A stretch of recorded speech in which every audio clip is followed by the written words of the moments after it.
I came to watch my granddaughter try on her wedding dress, but my daughter whispered, "Don't embarrass us." She didn't know who paid for the $75.00 cave venue. Ugh, why is she even here? She's just here for the free food and probably to cry about Grandpa again. That was the first thing I heard my granddaughter say as I stepped into the boutique. She did not whisper it. She did not look ashamed. She was standing in front of a full-length mirror, draped in a gown that looked like it belonged in a fashion magazine, surrounded by her bridesmaids, each one perched like a delicate glass bird. She did not know I had heard her. Or maybe she did. Maybe she just did not care. I stood there for a moment with the garment bag in my hand, feeling older than I had ever felt before. Not because of the bones in my back or the ache in my knees, but because of the cold distance in a voice that used to call me Mimi and sneak butterscotch candies from my purse. "I am here," I said, "because this is your wedding, and I love you." My daughter Vanessa turned to face me, her lips tightened. "Oh, Mother," she sighed, "just don't make it a whole thing, okay?" I smiled. Or I tried to. "I brought something for Sophie. Just a little gift." Vanessa's eyes dropped to the garment bag. Her expression soured like spoiled milk. "You brought that?" I did. The boutique was quiet, cool, too bright. Everything in it gleamed like money. Champagne flutes on glass counters, velvet stools, a dozen mirrors catching every angle. I felt out of place in my pressed skirt and soft-soled shoes, but I stood tall. Sophie turned as I approached. She was radiant, there was no denying that. But she looked at me the way a hostess might look at an uninvited guest who had tracked in dirt. "What's that?" she asked. "It's my wedding dress," I said gently. "From 1959. I wore it the day I married your grandfather. I've kept it all these years. I thought maybe you'd like to see it." Her fiancé Daniel stepped forward before she could speak. He looked genuinely moved. "It's beautiful," he said. "Looks like something that carries more love than silk." Sophie stared at him. "Are you serious?" He nodded. She turned back to me, raised her eyebrows, and let out a sharp, humorless laugh. "It looks like it came from a yard sale in 1972. You really think I'm going to wear that on my wedding day?" She snatched the hanger from my hands and let the dress fall to the floor. My heart thudded. I bent quickly to lift it. Old fabric, delicate lace, so much memory. Vanessa stepped forward, heels clicking. "Oh, for God's sake," she muttered. And then she stepped on it, right on the bodice, grinding her heel into 50-year-old lace like it was a gum wrapper. "You really thought this rag belonged at a $75,000 0-cent wedding," she snapped. "Jesus, Mother." One of the bridesmaids giggled, then caught herself. The room was heavy with perfume and tension. Daniel stepped forward, but Sophie caught his sleeve. "Do not defend this," she hissed. He froze. He looked at me, then at Sophie, his lips parted, but no words came. And then, from the back of the room, a quiet rustle. Daniel's mother, Rose, had been sitting quietly the whole time, dignified, observant. She stood and crossed the room. Her voice was low, calm, but firm. "Son," she said to Daniel, "I do not think this wedding should happen." He blinked. "But it's all planned. Everything's ready." Rose looked directly at Sophie, then down at the dress crumpled on the floor. "Not everything that's ready should go forward. I just watched a woman offer a piece of her heart, and I watched her daughter and granddaughter trample it. If I were her, and you said nothing, I would be ashamed of you." Daniel said nothing. Sophie glared at him. Vanessa folded her arms. I picked up my dress, or what was left of it, and held it close. I did not say another word. I turned and walked out of the room, each step echoing like the closing of a door. They said I came for the free food. No, I came for the love, and I found none. So I gathered what was left of the dress, and I walked home, each step slower than the last. The laughter and cruelty still echoed behind me, but I refused to let it follow me into the silence of my own space. It is a strange thing, being erased while you are still alive. After the boutique, I walked myself home, holding the shredded dress close like a bandaged wound, the weight of silence heavier than the fabric. The sky looked like it might rain, but I prayed it wouldn't. I had nothing left in me to fight wet lace. I sat on the edge of my bed and carefully spread the fabric across my lap. The rip down the bodice wasn't clean, it was jagged, like a wound. One heel, That was all it took to destroy 50 years of memory. And yet, this wasn't the first time I had been blamed for something I didn't do. When Sophie was 7, someone ate the top layer of her birthday cake before the guests arrived. It was one of those over-decorated supermarket cakes, covered in pink frosting roses. Vanessa had spent a fortune on it, all for show. I was in the kitchen, slicing apples for a simple tart. I had offered to make something homemade, but Vanessa said, "Mother, no one wants your rustic nonsense at a children's party." When she discovered the cake missing its top layer, she turned on me like a stranger. "Did you touch it?" she barked. "Don't lie." I was stunned. Sophie stood there, face sticky with frosting. She looked right at me and said nothing. Later, I found her hiding under the table with pink smudges on her hands and lips. She was a child. Vanessa was not. That was the first time I saw the look, the one that said, "You are a burden, a problem, something to be managed." Years later, I learned Vanessa listed on her college application that she had been raised by her late stepmother. I was very much alive at the time. But she claimed it made for a stronger essay, a tragic angle, something the admissions boards liked. I was the one who paid for that application, not directly. She would never accept money from me, so I worked nights as a janitor and funneled small deposits anonymously into a scholarship fund. Vanessa thought it came from some charity. I suppose in a way, it did. She graduated summa cum laude. Never thanked me. I did not ask her to. But when she moved to another state and sent Sophie to live with me for a few months, I thought perhaps that was her way of saying she needed me again. I cared for Sophie, through tantrums and tears, through lost teeth and stomach flu, through spelling bees and scraped knees. And still, she grew into someone who now called my wedding dress a rag. After the boutique, I received a call from Elena, the manager of the bridal shop. She had picked up the shredded gown from the floor after I left. Her voice was soft, apologetic, warm. "I think we can restore most of it," she said, "if you'd let me try." I hesitated. Then I recognized her last name. "Elena Grayson?" I asked. "Yes." "Diana's girl," she gasped. "You remember my mother." "I do. She was my best friend." Diana and I had met in 1968 at a community bake sale. We were both young mothers, both tired, both clinging to hope with fingernails and prayer. She was the one who taught me how to stretch a dollar without letting it break your back. I was the one who stayed with her the night her husband left. I helped her raise Elena when times got tough, bought groceries when her paycheck bounced, sewed her daughter's school dress the year they nearly lost their home. I had not seen Elena since she was 16, and now here she was offering to rescue what my own daughter and granddaughter had thrown away. "Come in tomorrow," she said. "There's something I want to give you." The next day, I returned. Elena led me to a quiet room in the back. My dress lay there on a mannequin, cleaned and stitched with expert care. A miracle. But beside it sat a small wooden box. "These were given to me by my mother," she said. "She made me promise to give them to you if ever the time was right." I opened it. Inside were 2 envelopes. The first was addressed in the handwriting I knew better than my own heart. "Thomas." I opened it with trembling hands. "Marian, my love, I never told you this, not because I didn't want to, but because I feared it would hurt you. I have always felt guilty that I couldn't give you the wedding you deserved. The dress you wore, we had to return the next day. The cake, you made it yourself. You laughed that day, but I saw the longing in your eyes. If someday after I'm gone, someone loves you the way you've loved this whole world, let them give you what I couldn't, a real wedding. Even if it's 50 years too late, you will always be my bride." I pressed the paper to my lips. My tears stained the ink that was already beginning to fade. The second letter was from Diana. "My Marian, you always pretended you didn't want much, but I saw how you looked at that dress every year when you unwrapped it from its box.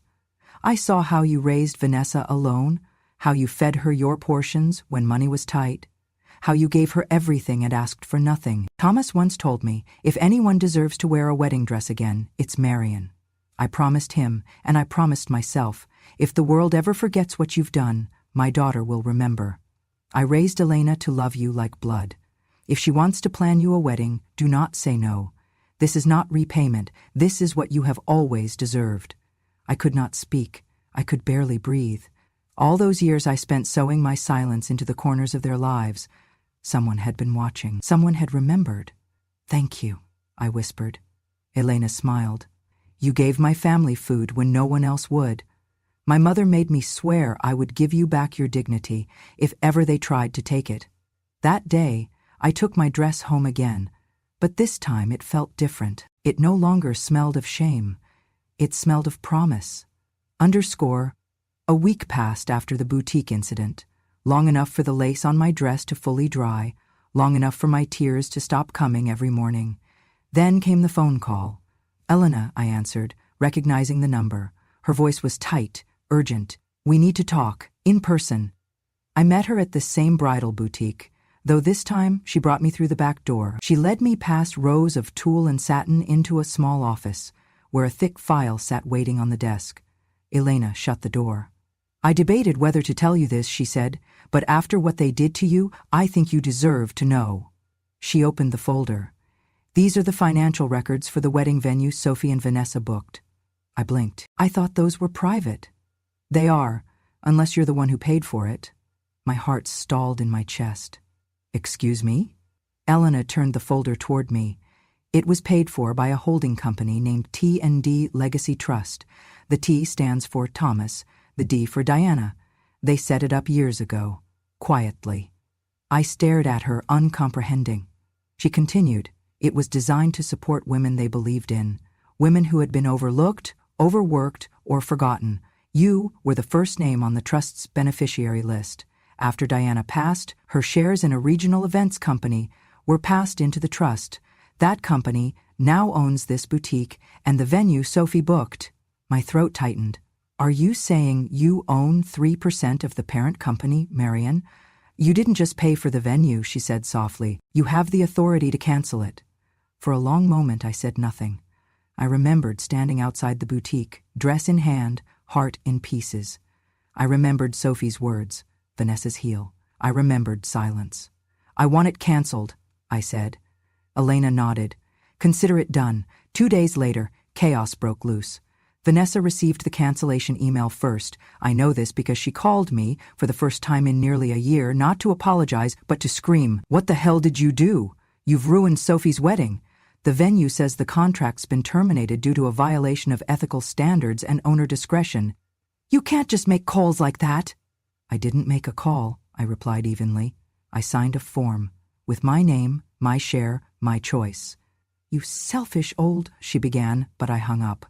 I had nothing else to say. Later that day, I heard from Daniel. His voice was calm, but strained. "Did you really pay for the venue?" he asked. "Yes," I answered. "And you canceled it?" "I did." Silence. "Thank you," he said, and hung up. That was the moment I knew something had shifted.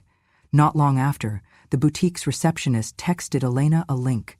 It was a video, grainy but clear, taken by one of the bridesmaids. Vanessa, in heels, stomping on my dress. Her voice was sharp. "You think this rag belongs at our wedding?" Sophie laughing. Daniel silent. The video went viral in under 48 hours.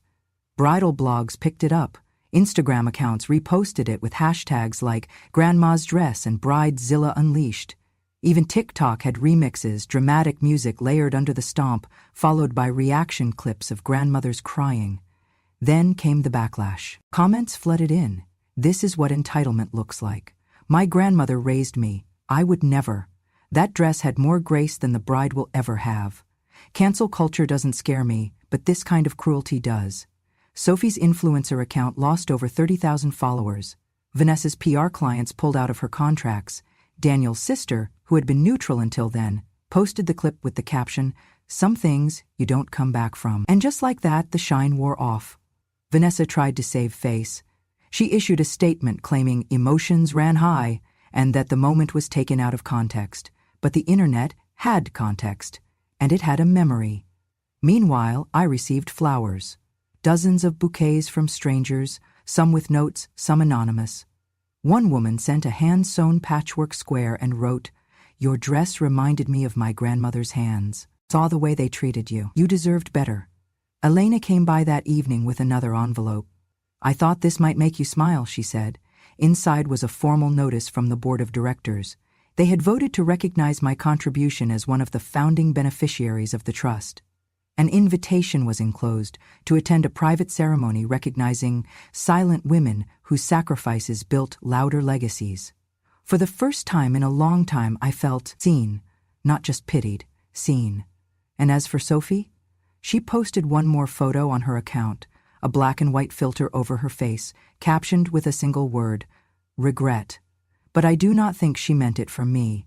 I think she meant it for the wedding she would never have, because I had canceled the venue. But she had burned the bridge. The invitation was gone, the venue was canceled, the sponsors withdrew, but Sophie still believed, somehow, that the wedding would go on. That is how I knew she had never really understood love. She thought it was something you could buy back, with apologies posted online or rewritten captions. Then the letter came, not from me, from Daniel. Elena forwarded me a copy. I had not asked for it, but I read it more than once. Sophie, I once told you I admired how much you resembled your grandmother. The way you remembered birthdays, the way you talked to waiters, the way you said thank you when someone held a door. But now I wonder if that resemblance was ever real. I watched you step on her wedding dress. I watched you laugh. I watched you silence me when I tried to speak, and I realized, if this is how you treat the woman who raised your mother, how will you treat my mother? I want children one day. I want a daughter who grows up knowing how to cherish the people who shaped her. I cannot give that to her if she learns cruelty from you. I'm sorry. I can't marry someone who mistakes dignity for weakness.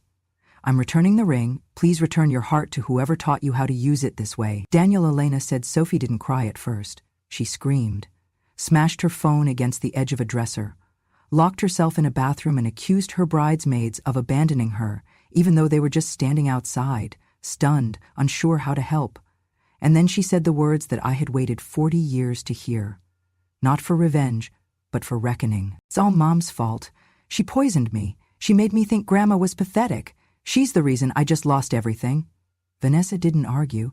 She just sat in the corner, scrolling through her phone, watching the emails roll in. Termination notices, lost contracts, public relations clients dropping her like a sinking anchor. Someone had compiled a timeline of entitlement, a viral thread that tracked her past statements about being self-made, juxtaposed with video evidence of her stomping on the very woman who financed her success. Vanessa tried to clap back, but the internet had teeth now. They called her PR poison. One journalist dubbed Sophie Florida's frostiest bride, but I said nothing. I did not post. I did not respond. I just mailed a manila envelope to each of them. Inside was a photocopy of Thomas's letter, the one he had written me before his death, the one about the wedding I never had, the dress I never got to keep, the love that stayed even when the man was gone. I did not add a note. I did not need to. Some truths land harder when you leave space around them. Elena told me Sophie didn't open hers right away. She saw the handwriting, the return address, and flinched. Days later, she read it. Alone, no video, no reaction post. Just her and a paper full of a man's unspoken regrets. I like to believe that for a moment, even a brief one, she understood. Vanessa opened hers immediately, probably hoping for ammunition. What she found was silence, folded neatly and mailed with exact postage. I did not send those letters to cause pain. I sent them because sometimes it takes a dead man's voice to make the living listen. A few days later, I found a letter of my own. It was addressed to Mrs. Marion Delaney. The handwriting was shaky, elderly, formal. It was from a woman in Iowa. She had seen the viral clip. She had once lost her own wedding dress in a flood. She said, "I thought I'd never get that feeling back, the one where you remember why you said yes." She ended her letter with this: "You reminded me that love can still be restored, even if the thread is old, even if the lace is torn." I placed her letter beside Thomas's. Different pens. Same truth. What Sophie and Vanessa never understood is this: you cannot trample something sacred and expect the ground to hold you. You cannot build a wedding on the bones of shame and expect it to stand. And you cannot unwrite the past by silencing the woman who lived it. Because I did not just wear that dress, I wore every sacrifice stitched into it, and now so does the world. The invitation arrived in a white envelope with gold trim. Not paper-thin and overpriced like Sophie's, this one was hand-folded, with a pressed lavender sprig tucked inside. The card read, "You are cordially invited to witness the honoring of a promise, long delayed but never forgotten. Marian Delaney, in celebration of a love that endured in silence, will be wed to memory, to grace, and to herself."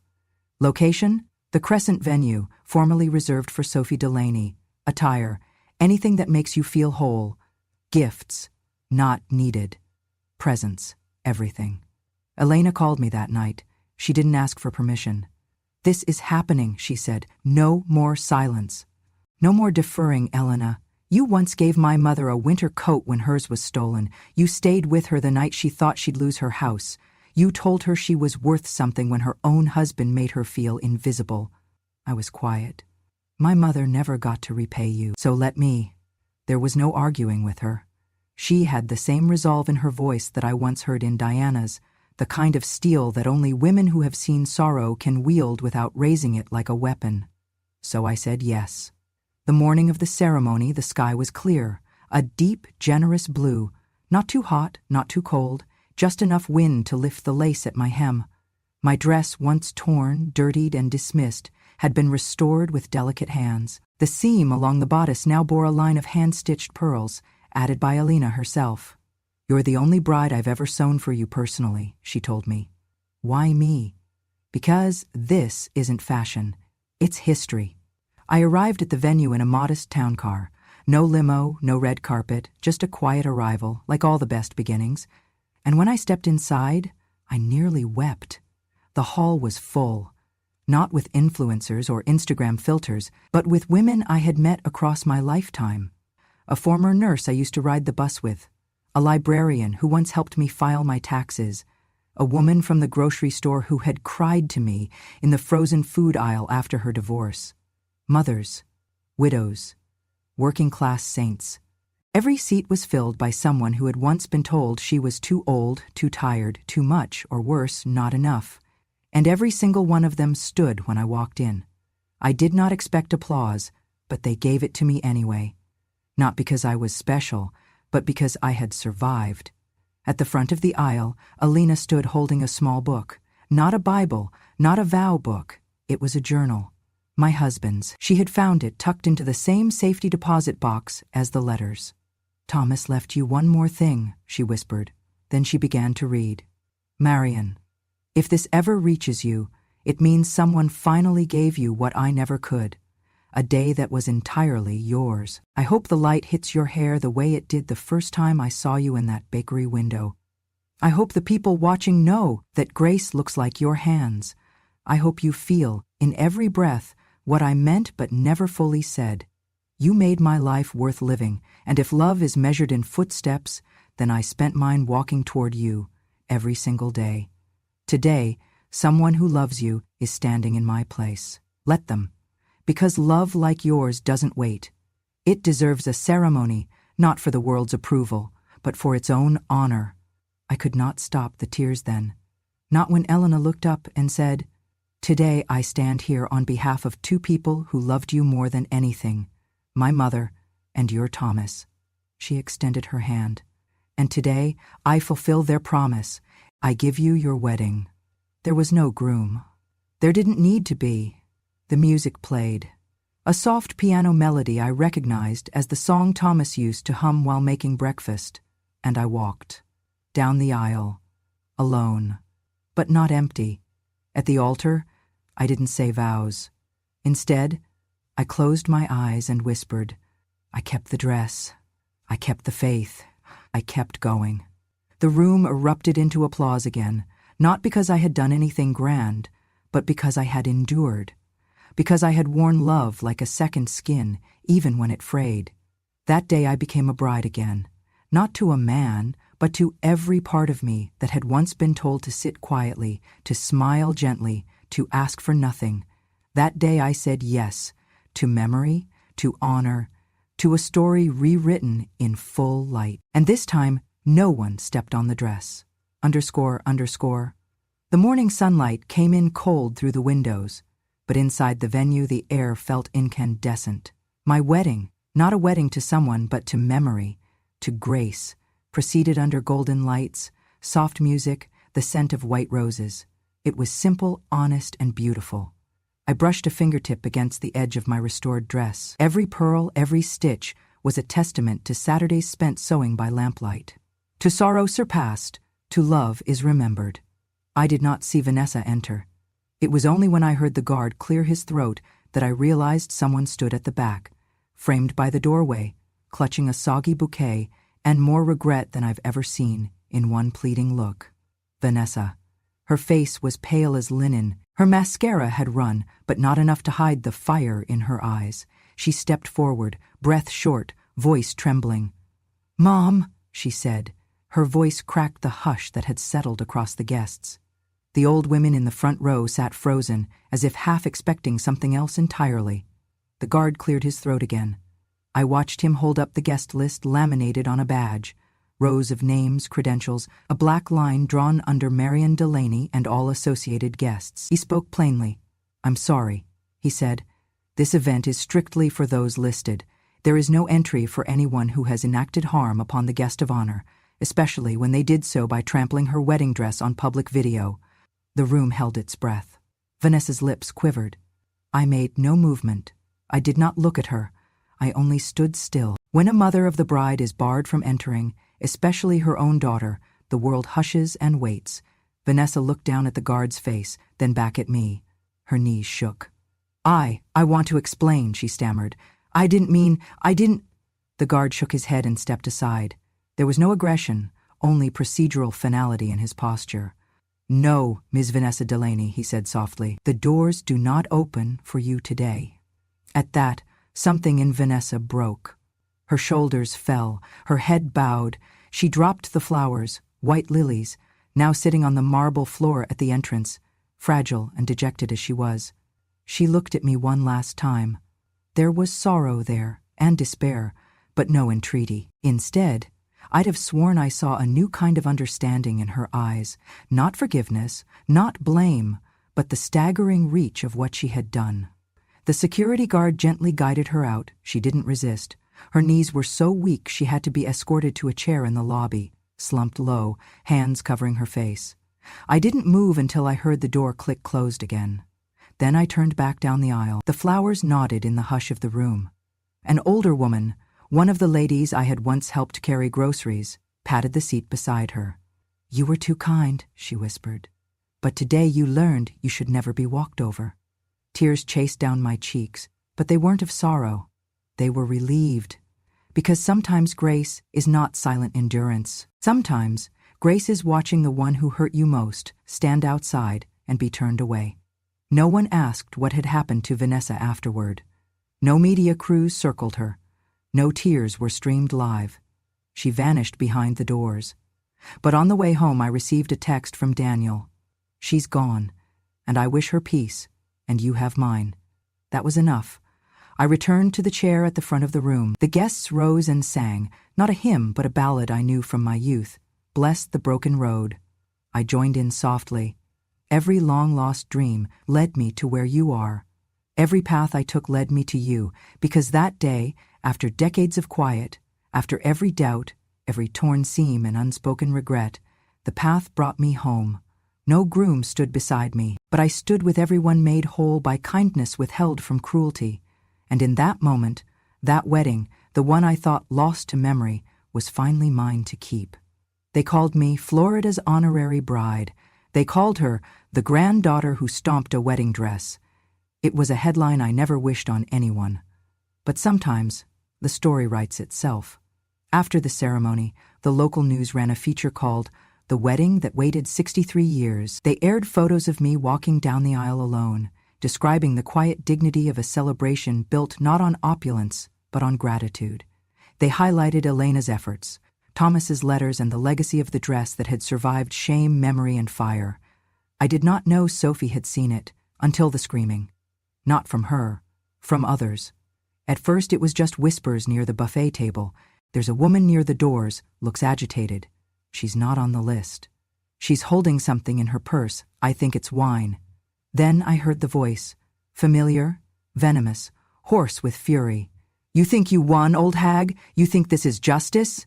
The doors burst open, and there she was, Sophie, hair wild, eyes burning, lipstick smudged, and in her right hand a dark glass bottle.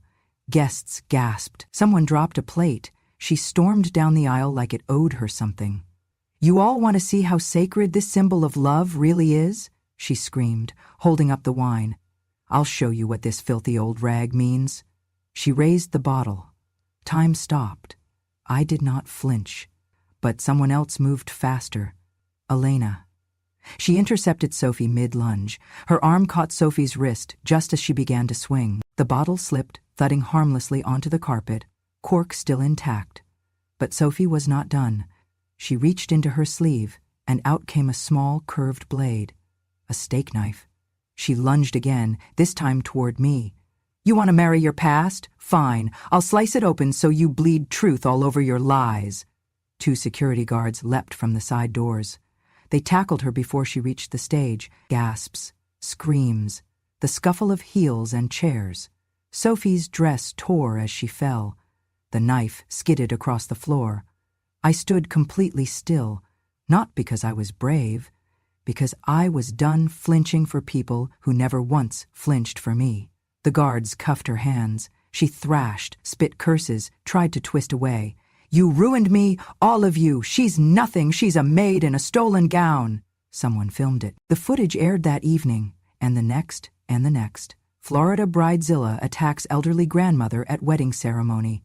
Sophie Delaney, once a rising socialite, now facing charges. The police confirmed it. Assault with intent to harm, attempted use of a weapon, and elder endangerment. Bail was denied. Sophie sobbed during arraignment. Her public defender couldn't look her in the eye. Elena returned to my side, hands trembling. "Are you all right?" she asked. I didn't answer at first. I watched the guests settle back into their seats, some clutching their hearts, others wiping tears. Then I turned to her, and I whispered what I'd known all along. Not all memories should be preserved, but this dress, this one stayed. Later that night I stood in front of a mirror with the lights off. The reflection was faint, but I saw her there, not Sophie. Me, a woman in a dress torn once by ignorance, twice by betrayal, and finally restored by love that had outlived its authors. Tears didn't come, not because I wasn't moved, but because I had already shed enough for people who never looked back. Morning came, soft and slow. No bells, no noise, no dresses or speeches. Just light creeping in through the window of my little cottage, painting the floorboards gold. I sat up slowly. My bones reminded me of my age, but for once my heart did not feel heavy. I looked out the window.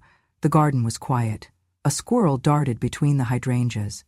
The same old oak tree stood watch, just like it had since Thomas planted it the year Sophie was born. The house was still. And yet, for the first time in decades, I didn't feel alone. On the small wooden table beside my bed, there was a phone. Not the kind that buzzes and bleeps with constant nonsense, just a simple one, screen dark, one new message blinking quietly. A voicemail. Unopened, unexpectedly. But part of me already knew whose voice waited on the other side. No name, just a voicemail. I stared at it for a moment before pressing play. Vanessa's voice came through, hushed and hoarse, as if she had waited until the world was asleep to say what she never dared in daylight. "Mom." A pause. "I know you don't want to hear from me, and maybe you shouldn't, but I have to say this before I disappear for good." Her breath shook.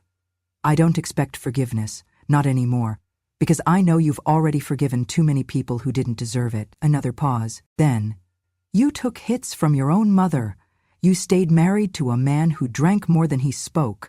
And then you raised me. God, you raised me.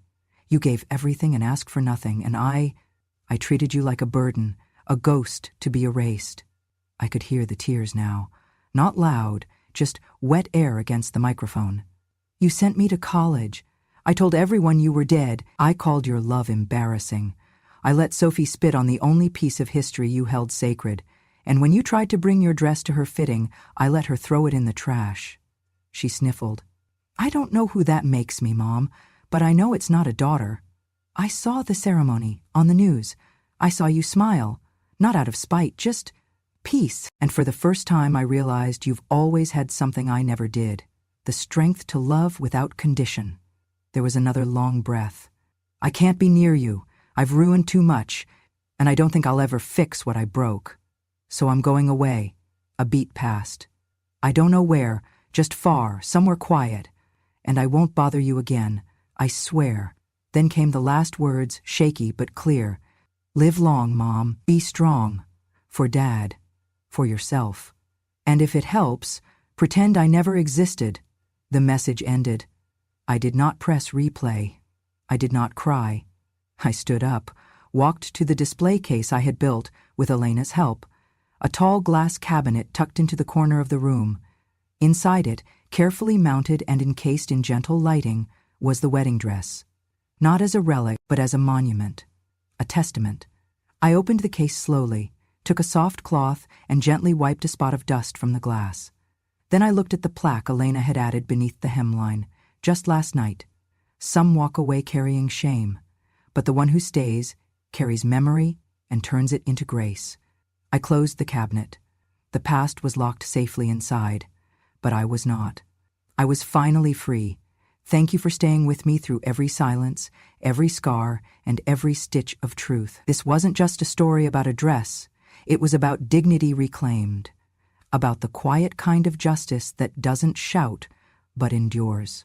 If you believe that memory is stronger than shame, if you believe that even the softest voices deserve to be heard, then you're exactly where you're meant to be. This is Grandma, True Stories, where the forgotten become unforgettable. Subscribe to the channel, because revenge has no expiration date, and when a grandma speaks, the world finally listens.